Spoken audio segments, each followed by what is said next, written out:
Kalau ada uang, ada rezeki. Kalau tidak ada uang, tidak ada rezeki. Kalau ada uang, ada rezeki. Kalau tidak ada uang, tidak ada rezeki.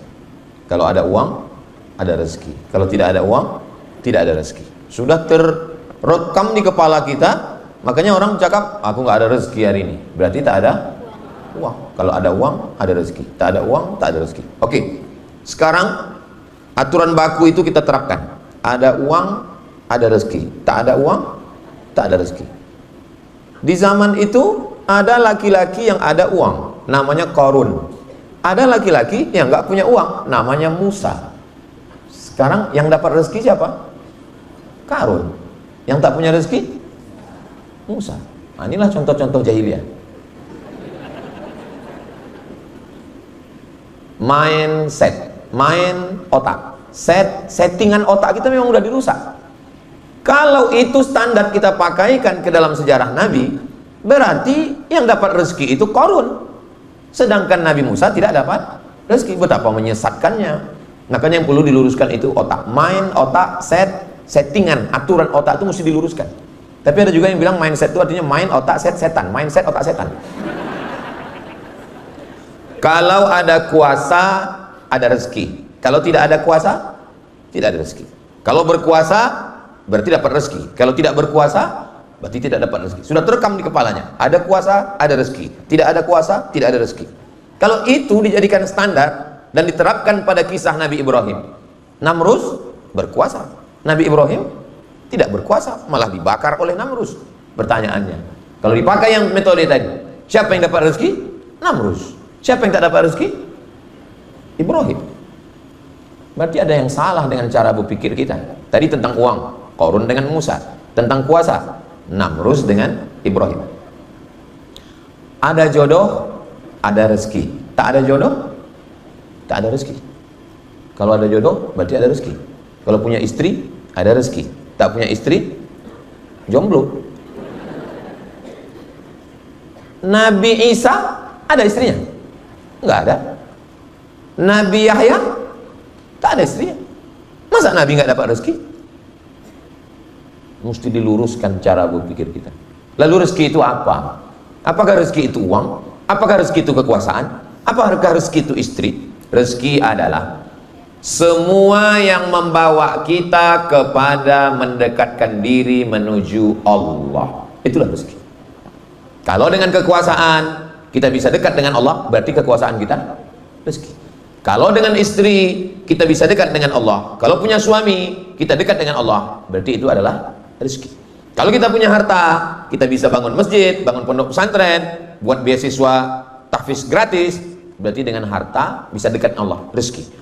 Tapi kalau punya harta hanya untuk dugem, dugem artinya duduk sambil gemetar. Kalau dengan punya pasangan hanya sekedar untuk mabuk bareng, itu bini kau. Iya, di mana kalian jumpa? Kami sama-sama sakau kemarin. Itu bukan rezeki. Itu apa namanya? Istidraj. Tolong luruskan cara berpikir. Makanya tadi saya tanya, sudah makan siang atau belum? Karena ini tema agak berat sedikit. Kira-kira yang saya sampaikan bisa dipahami? Oke, kalau gitu kita ulang sekali lagi. Saya kalau ngajar di kelas dulu di kampus, saya tanya mahasiswa, paham? Tidak Pak, ulang 2 kali. Paham? Tidak Pak, ulang 3 kali. Udah 3 kali ulang, aku bilang, kalau aku lanjutkan ini 2 gendangnya. Kalau tak aku gila, kau gila. Rezeki, jodoh, anak, jabatan, harta belum tentu sebagai rezeki. Dia bisa jadi istidraj. Fir'aun punya kekuasaan, Namrus punya kekuasaan, Qarun punya harta, tapi tidak sebagai rezeki. Dia hanya sebagai azab. Semakin banyak, semakin hebat, dia hanyalah sebagai azab. Lalu yang disebut dengan rezeki itu apa? Semua yang mendekatkan kita kepada Allah, maka itu disebut sebagai rezeki. Kira-kira udah jelas? Jamaah ini antara paham dengan takut ini kedengar. Oke, kalau begitu berapa macam rezeki itu Pak Ustadz? Rezeki ada 7. Yang bisa nyatat, catat. Yang tak bisa tak usah paksakan. Kenapa? Karena ini bisa ditonton ulang di channel Ustadz Abdul Somad Official. Subscribe, like, share, and comment. Abang host, katanya saya dikasih waktu 40 menit. Jadi nanti habis 40 menit saya serahkan, baru kita lanjutkan dengan dialog. Dan yang 5 pertanyaan tadi saya tulis, nanti saya jawab satu-satu, insya Allah. Ingatkan saya lagi. Rezeki yang pertama adalah waktu. Itulah rezeki yang pertama. Kenapa rezeki yang pertama itu waktu? Karena ketika bertemu ruh dengan jasad, dan disitulah kita punya waktu. Kalau orang kampung kita menyebutnya, kalau kampung kami, time is money. Waktu adalah uang. Makanya pertama pertanyaan nanti waktu kita mati, yang pertama ditanya adalah an umrihi fima afna, umur kemana saja kau habiskan. Maka yang pertama nikmat adalah waktu. Apakah waktu kita sekarang jam 3 kurang 15 ini rezeki? Ya, karena dengan waktu yang ada ini sekarang kita beramal soleh. Tapi orang yang menyia-nyiakan waktunya, duduk ngobrol dengan kawan menceritakan artis Yanu sudah cerai, artis Yanu tak jadi, artis Yanu sako, artis Yanu mabuk, artis Yanu. Itu bukan rezeki, itu laknat itu. Ribah itu. Apa macam mesin BSA Aceh, BSA Siantar, motor moge besar yang tak selesai. Maka nikmat yang pertama adalah waktu. Kita bersyukur sampai siang ini kita masih dikasih waktu. Apakah sampai besok pagi kita masih dapat waktu? Waktu itu bahasa Arabnya ajal. Likulli ummatin ajal. Setiap orang punya waktu. Idza jaa ajaluhum, kalau waktunya tiba, la yastakhiruna sa'atan wa la yastaqdimun. Tak bisa dimajukan, tak bisa dimundurkan. Makanya ketika orang sudah meninggal disebut, kenapa dia meninggal? Sudah sampai ajalnya. Ajal artinya waktu.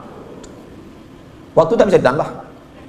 Abdul Somad ditakdirkan meninggal tahun kira-kira 150 tahun lagi lah. Saya tidak pernah minta umur saya panjang-panjang kali, karena saya tengok orang sekarang asal lewat 40, 50, asal jumpa mulai bertanya, apa sakit kau? Aku diabetes mellitus. Kau? Aku jantung koroner. Kau? Asam urat. Kau? Asam lambung. Kau? Asam pedas. Makin bertambah umur, makin kecil suara.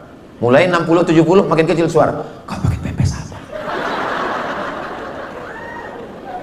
Ustadz nih kayaknya nyindir-nyindir aku nih. Kunci dengar ceramah Ustadz Somad, kuncinya satu, jangan tersinggung. Ada beberapa jamaah tersinggung, pulang, meninggal. Aku sebetulnya mancing-mancing kalian aja. Kalau saya tengok dari senyum orang-orang ini, kayaknya ini orang nggak punya masalah hidup dan nggak punya utang. Dari mana Ustaz tahu? Senyumnya itu cerah, merekah, lepas. Orang kalau banyak masalah nggak bisa senyum melepas ini. Kita setengah mampus kita mancingnya, capek kita mancingnya, paling kita mancing. Kalau ini memang betul-betul tak punya masalah hidup dan tak punya utang piutang. Mudah-mudahan yang ada masih ada utang dilunaskan Allah Ta'ala. Wah, banyak juga orang yang utang. Bersyukur kita sama Allah, kita masih dikasih waktu, dan waktu hari ini sebagai rezeki apa sebagai laknat? Sebagai rezeki ini sekarang. Abdul Somad, kau ku kasih waktu tadi pagi kemana? Pagi tadi pengajian di sini bersama tokoh-tokoh masyarakat membahas tentang wakaf sodakoh membangun Zayan Insani Sejahtera. Abdul Somad, siang tadi ku kasih kau waktu untuk apa? Siang tadi aku berkumpul, katanya jamaahnya mau diundang semua milenial, rupanya yang hadir kolonial. Ustaz Somad, nanti kita buat acara lebih 1000 orang, anak muda semua, katanya. Pas ku tengok, tua-tua orang. Aku bilang sama penitia, itu banyak orang tua, aku tengok, itu bukan orang tua Ustaz, itu adalah anak muda yang terjebak di tubuh yang tua. Ini semua yang hadirnya anak-anak muda, Ustaz. Alah, dibilang anak muda nggak mau tepuk tangan. Semua yang hadir ini adalah anak-anak muda karena semangatnya muda. Allahu Akbar. Orang tua memang gitu bunyi takbirnya. Nah, betapa banyak orang kalau sudah sampai masanya tak ada lagi waktu. Kapan itu? Di ruang ICU. Apa pula kalian bilang ICU? Memang ICU tulisan di situ. Siapa yang bilang itu ICU bohong? ICU tulisannya. Wow, kenapa ditulis di situ ICU? Karena memang ruangan itu hanya bisa dilihat dari luar, dari dalam keluar tak bisa. Judulnya kalau bahasa kampung kita ICU, you don't see me. Aku ison delok sampean, sampean orang ison delok aku. Saudaraku yang dimuliakan Allah Subhanahu wa taala, bersyukur kita masih punya waktu. Waktu saya untuk Medan, Sumatera Utara 1 tahun 4 hari. Saya datang ke Sumatera Utara ini hanya 4 hari. Datang hari Jumat, hari ini hari Sabtu, besok hari Ahad, hari Senin saya pulang. Saya di Sumatera Utara ini cuma 3 malam. Malam Sabtu, malam Ahad, malam Senin. Habis itu saya pulang ke Riau, nanti hari Jumat keluar lagi ke Kalimantan, nanti keluar lagi. Selama masih ada waktu, jangan pernah kosong untuk kebaikan. Fa idza faragta fansab wa ila rabbika farghab. Nikmat yang pertama, rezeki yang pertama adalah waktu. Yang kedua, rezeki yang kedua adalah iman. La ilaha illallah Muhammadur Rasulullah sallallahu alaihi wasallam. Apakah semua orang dapat rezeki iman? Tidak. Innaka lan tahdi man ahbabta, kau tidak bisa memberikan hidayah kepada orang yang kau sayangi, kau cintai. Walakinnallaha yahdi man yasha. Allah memberikan hidayah kepada siapa yang dia kehendaki. Makanya nikmat yang besar ini kita syukuri. Alhamdulillahi rabbil alamin. Nikmat terbesar adalah nikmat iman. Nikmat terbesar adalah nikmat Islam. Ini rezeki, rezeki, rezeki. Karena dengan nikmat iman inilah kita mendekatkan diri kepada Allah. Apakah diterima sholat orang yang tak beriman? Tidak. Apakah diterima puasa sunat orang tak beriman? Tidak. Syarat sholat, muslim baligh berakal. Syarat puasa, muslim baligh berakal. Maka rezeki yang kedua adalah iman. Rezeki yang ketiga, rezeki yang ketiga adalah orang tua, ayah, ibu. Bagi yang hidup ayahnya, hidup emaknya, pulang dari sini, peluk mereka, cium dia, bawakan makanan kesukaannya. Apa suka dia? Sate Padang. Apa suka dia? Sate Madura. Apa mau dia? Mie keling. Apa mau dia? Getuk. Bawakan. Yang sudah tidak ada, kirimkan. Untuk semua almarhumah emak, almarhum ayah kita yang sudah mendahului kita, Al-Fatihah. A'udzubillahi minasyaitonirrajim. Bismillahirrahmanirrahim. Alhamdulillahirabbil alamin arrahmanirrahim maliki yaumiddin. Iyyaka na'budu wa iyyaka nasta'in shiratal mustaqim. Shiratal ladzina an'amta 'alaihim ghairil maghdubi 'alaihim waladdallin. Amin. Aku nggak masuk akal kaji Ustaz Somad itu. Masa dibilangnya emak sama ayah rezeki? Iyalah, kau tidak menganggapnya rezeki karena dari kecil kau buka mata ada emak, kau buka mata ada ayah. Bagaimana dengan penderitaan orang yang tiba-tiba bangun pagi, Ustadz buka pintu, di depan rumahnya ada kardus, rupanya dicampakkan orang, sampai anak itu pun takut pakai binti kardus. Dari sejak lahir tak kenal emak, tak kenal ayah, padahal ada emak ayahnya, tapi dicampakkan. Kita masih sempat dapat belayan kasih sayang ibu dan ayah. Oh, bersyukur nikmat. Cuman kadang kita tidak mensyukuri nikmat ketika dia masih ada. Ketika dia sudah tidak ada, barulah kita bersyukur. Tak usahlah jauh-jauh, tak usahlah emak, tak usahlah ayah, kelingking aja. Kelingking ini kita nggak nganggapnya nikmat, tapi coba pas kelingking ini dua-dua luka, hidung gatal, takkan ini masuk besar kayak lubangnya. Nikmat pertama adalah waktu. Nikmat kedua, rezeki pertama waktu. Rezeki yang kedua adalah iman. Rezeki yang ketiga adalah orang tua. Rezeki yang keempat adalah pasangan hidup. Pasangan hidup itu rezeki. Kapan pasangan hidup itu jadi rezeki? Ketika dengan pasangan hidup itu kita dekat kepada Allah. Itulah rezeki. Tak semua orang dapat rezeki, walaupun dia berlaki, walaupun dia berbini, tak semua dapat rezeki. Aku dulu Pak Ustadz, waktu masih gadis, jilbabku panjang, bajuku panjang. Tapi sejak aku menikah, lakiku tak suka aku pakai jilbab. Kok tua kali aku tengok macam pakai kelambu. Disuruhnya aku dipotong norok aku Pak Ustadz. Aku pakai celana legging. Waktu aku umur 8 tahun dulu, itu suruhnya pakai. Menjerit paha tuh Pak Ustadz. Rambut disuruhnya cat 3 warna, merah, kuning, kelabu. Disuruhnya aku pakai tato. Udah laku hitam bertato pula. Itu bukan rezeki namanya. Terus laki begitu, laki apa? Genderuwo. Aku dulu Pak Ustadz tamat pesantren Pak Ustadz. Ayahku baik, emakku baik, tak boleh aku makan haram. Tapi rupanya Pak Ustadz, tak gimana ceritanya, tak temakan pelet, akhirnya nikah sama biniku ini. Makan haram aja aku dikasihnya Pak Ustadz. Dia kalau tak makan mie lemak babi tak berselera Pak Ustadz. Itu bukan rezeki namanya. Itu apa? Mak lampir. Saya heran juga ya, ibu jangan tersinggung ya. Saya heran juga, kenapalah hantu ini kebanyakan perempuan. Mak lampir, sundel bolong, nyi blorong, nyi roro kidul, suster ngesot, pocong. Pocong ketawa hantu pun perempuan. Terus terang saya nggak setuju, karena mak saya perempuan, istri saya perempuan. Saya mengusulkan ke ibu-ibu, kalian tuntut Komisi Perlindungan Perempuan, menuntut kenapa hantu itu cuma perempuan. Tolong hantu laki-laki juga diperbanyak. Hantu laki-laki bisa kita hitung berapa? Genderuwo, begu ganjang, Dracula pun dulunya, sekarang karena susah nyari kerja di Indonesia cabut dia, balik ke Amerika. Zombie pun ada juga perempuan. Jadi kenapa ke cerita hantu pula gitu? Ada pula yang ingat tuyul ada laki-laki, ada perempuan. Tapi tuyul tak ketahuan jenis kelaminnya karena rambut belum tumbuh dan pakai pempes. Jangan sampai kalian pulang acara ini ditanya orang, ikut kalian acara sama Ustaz Somad? Iya. Apalah kesimpulannya? Entah hantu-hantu aja ceritanya. Rezeki yang pertama waktu, rezeki yang kedua iman, rezeki yang ketiga orang tua, rezeki yang keempat pasangan hidup. Aku Pak Ustadz, nggak nyaman kali aku dengan biniku ini. Kenapa? Setiap aku pulang ditanya, abang tinggal di hotel mana, hotel syariah apa konvensional? Baju koko yang aku masukkan ke koper kemarin udah dipakai sholat atau tidak? Kain panjang yang kemarin sudah dipakai sembahyang atau tidak? Itu kolor diganti sehari berapa kali? Duit SPPD, uang tunjangan, uang sipak, uang sundul, gaji dipakai kemana? Kunci motor mana, pulang sama siapa, jalan jam berapa? Itu bukan istri, itu security syariah. Kalau ada bapak yang punya istri bertanya kau pulang jam berapa, duit kemana, gaji kemana, itu bukan istri, itu adalah bidadari surga yang dikirim Allah SWT.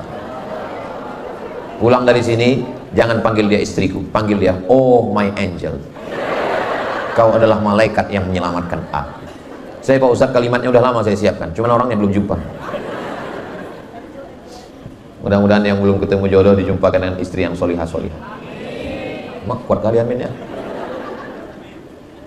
Laki saya nih Pak Ustadz, cakapnya kasar, angkuh, sombong, mentang-mentang dia bergaji, mentang-mentang dia berduit. Tapi sejak mendengar ceramah Ustadz, sekarang dia di rumah sudah diam. Kenapa diam? Stroke. Ya Allah, mudah-mudahan yang sakit-sakit diangkat penyakitnya. Rezeki yang kelima adalah kawan, sahabat. Ayah, iya. Itu kawan ayah? Ya, kawan ayah itu dari muda dulu. Di mana ayah kenal? Itulah kami ditangkap satpam dulu. Waktu sama-sama nyuri pagar kuburan. Lewat kemarin kami di kuburan. Habis pagar-pagar besi itu dipotong. Beberapa bulan ini sering kali saya dapat posting orang Medan mencuri besi. Saya marah, saya bilang, aku ini dari Medan, aku bilang, sekolah aku di Medan. Tapi pas ku tengok itu, betul juga ini. Mama, iya, itu kawan mama. Oh, kawan mama sejak gadis itu. Gimana dulu sama dia? Itulah, nggak usah ceritakan, gak enak kali gitu. Kalau punya kawan, selalu bertanya, udah kau sembahyang, jangan kau pacaran, jangan kau buat dosa, jangan kau maksiat. Kalau punya kawan baik macam ini, jangan dikubur sebelum mati.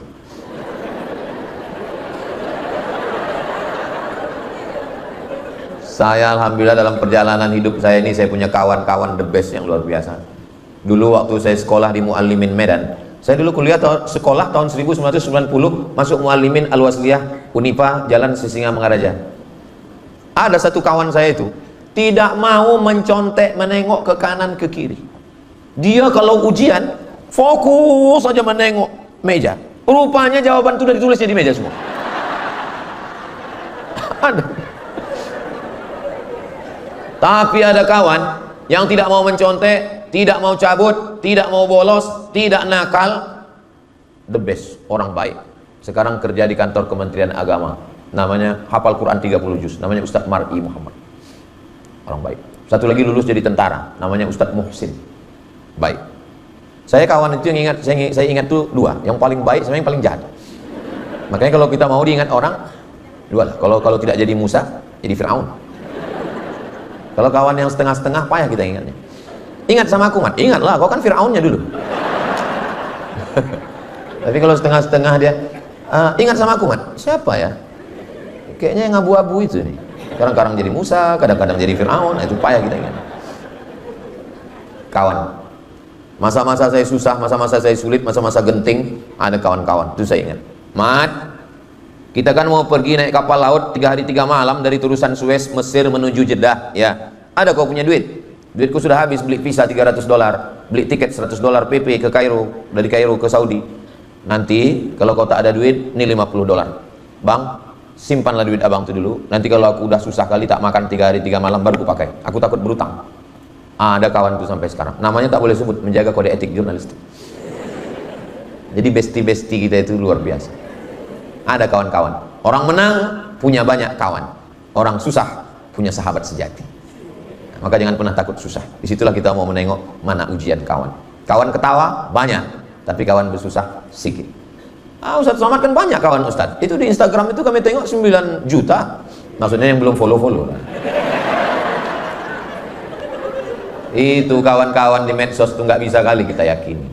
Itu 9 juta itu setengahnya buzzer itu. Nah, jadi kalau punya kawan yang baik, tetap jaga. Kenapa susah mencari kawan yang baik di zaman sekarang? Kira-kira betul tak betul? Ngaku semua orang. Rezeki yang keenam, apa itu? Rezeki yang keenam adalah rezeki anak soleh. Kalau perempuan solihah, itulah rezeki. Alhamdulillah Pak Ustadz, anakku ini lulus Pak Ustadz, sekarang dia kerja di Amerika. 1 bulan itu dikirimnya 1 kotak Budweiser, 1 kotak vodka. Kami asal malam tahun baru mabuk lah kami Pak Ustadz, muntah-muntah lah kami situ. Itu bukan rezeki itu. Alhamdulillah Pak Ustadz, anak saya ini sekarang udah jadi orang kaya. Apa kerja dia? Judol. Dia kerjanya di Vietnam sekarang Pak Ustadz. Alhamdulillah, dialah motor-motor semua judi online ini. Alhamdulillah Pak Ustadz, sudah kami store ke Basnas 2,5%. Itu bukan rezeki, itu laknat.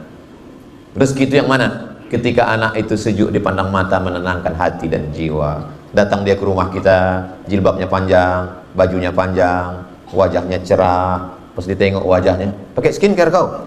Enggak, ini bekas wudhu mak. Oh, jadi kau anggap kami ini tayamum semua? Macam kau aja yang berwudhu. Janganlah gitu kali. Mentang-mentang udah hijrah, biasa aja lah. Ini sikit-sikit wudhu, sikit-sikit wudhu.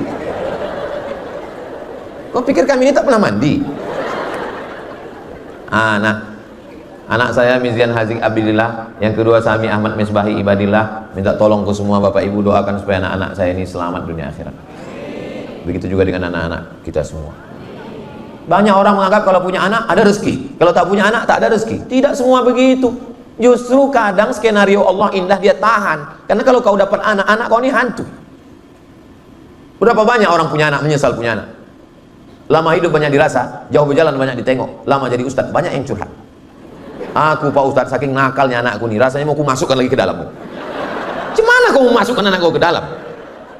Kok begini rasanya Pak Ustadz, kalau aku kenang-kenang, kalau aku ingat lagi, bagus aku tak punya anak. Ada orang ngomong gitu. Saking kan sakitnya punya anak. Apa tak sakit? Pulang dia ke rumah Pak Ustadz, dibawanya perang panjang. Kalau tidak mamak belikan Kawasaki Ninja, aku bacok. Ibu-ibu masak nasi goreng pagi, kenapa lah nasi ini tak masak-masak? Rupanya kompor udah dijual, anak beli narkoba. Itu bukan rezeki itu. Mudah-mudahan anak kita jadi rezeki semua. Yang terakhir, yang ketujuh, kata Syekh Muhammad Mutawalli Asy'arawi, rezeki yang paling terendah itulah dia harta.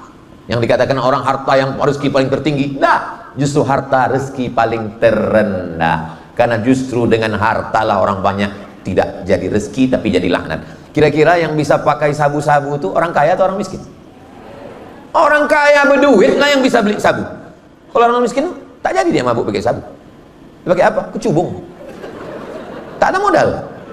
Pakai apa mabuk orang miskin? Pertamax. Itu pun setengah liter. Beli Pertamax dihisap tak juga mabuk. Rupanya oplosan. Dihisap hari ini 3 hari lagi baru mabuk. Rencana mau mabuk, duit tak ada. Ambil kopi, campur spiritus. Spiritus untuk lampu strongkeng dulu. Itu dicampurkannya. Rencana mabuk, minum, rupanya mati. Kayak mana bro? Jadi dia mabuk, lebih dari mabuk lagi.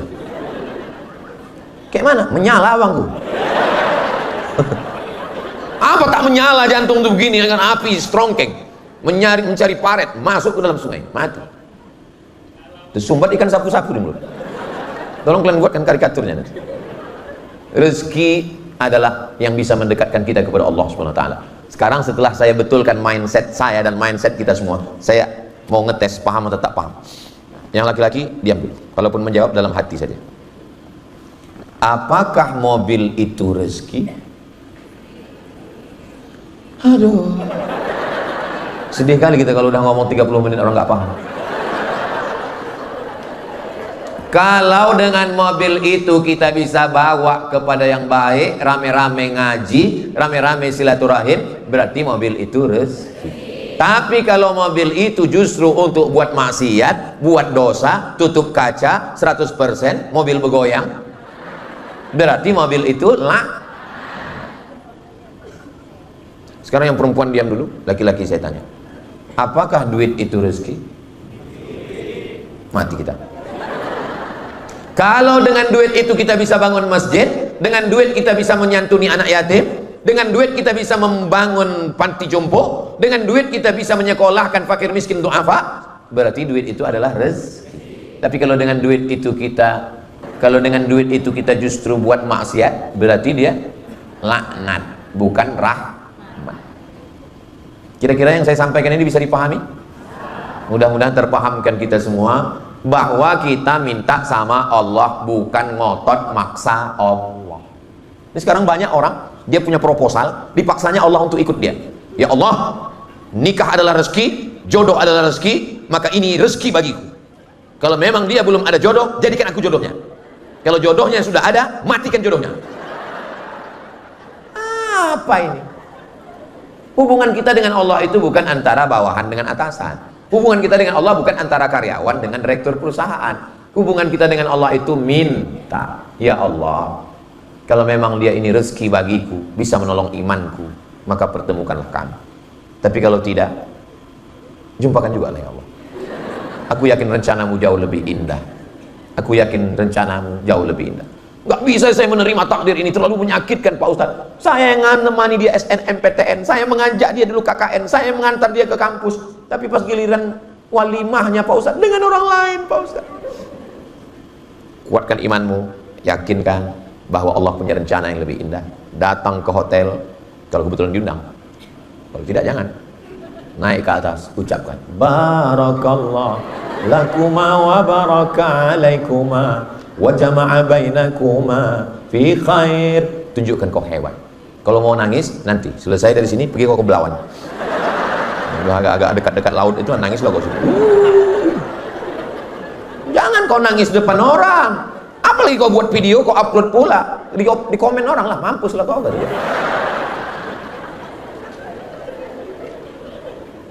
Rencana Allah jauh lebih indah. Saya punya rencana, Allah punya rencana. Yang lebih indah rencana saya atau rencana Allah? Rencana Allah. Aku mesti selesai S1 di Mesir 4 tahun. Habis itu aku mesti ke Sudan 2 tahun. Habis itu aku mesti doktor 2 tahun. 8 tahun aku mesti doktor. Berarti aku pulang sebelum 30 tahun sudah doktor. Dan aku akan membawa ijazahku ke Malaysia dan ke Brunei. Aku mau jadi dosen. Aku pulang ke rumah, ku senangkan emak ayahku. Itu cita saya. Itu rencana saya. Rupanya rencana saya hancur berkeping bak kayu, kaca jatuh ke batu. Selesai S1 pulang, nyari-nyari peluang dulu, baru pula berangkat, hilang umur 1 tahun. Selesai S2 pulang, ikut tes CPNS di Jakarta, ikut tes seleksi berkas, lulus. Bahasa Arab lulus, bahasa Inggris lulus, potensi akademik lulus, tinggal 2 orang wawancara. Pas giliran 2 orang itu, saya 1 anak UIN, alumni. Itulah satu-satunya harapan. Aku mau jadi dosen supaya bisa kusenangkan emakku. Pas di Kampung Melayu, sedang saya naik metro mini, datang WA dari kawan, "Mat, kau tak lulus." Lembut rasanya aspal Kampung Melayu itu saya. Tahun 2007, awak sudah umur 30 tahun, orang tua menunggu di depan, calon mertua di belakang. Hancur mimpi-mimpi saya itu. Tuhan itu antara-antara muncul, kadang-kadang hilang signal itu. Berat memang. Apa kata almarhumah mak ini? Baliklah kau ke Pekanbaru.